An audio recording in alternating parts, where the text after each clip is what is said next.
Alex Dickin has been fighting a cladding crisis.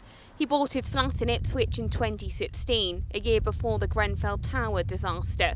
But when he moved into Cardinal Loss on the town's waterfront, he wasn't aware the cladding was a fire risk. Now though, fire marshals watch over it 24 hours a day and alarms have been installed. But it's up to Alex and the other 80 residents to foot the bill. The final cost is still unknown, but it will be in the tens of thousands of pounds. For myself, I was 11 years old when this building behind me was constructed. So how is that my fault and my financial responsibility to pay for those faults to be repaired? It's now got to the point where it's gone on so long, we are simply angry.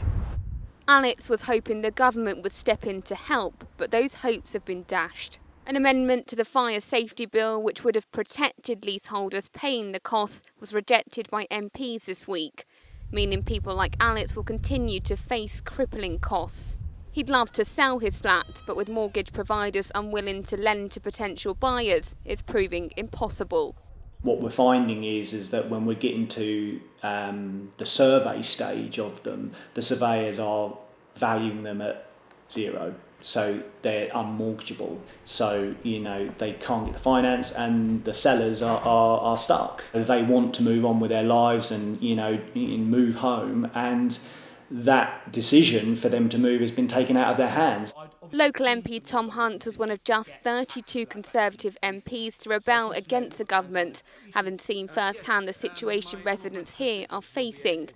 The government has set aside an extra £3.5 billion to remove cladding from buildings like this one.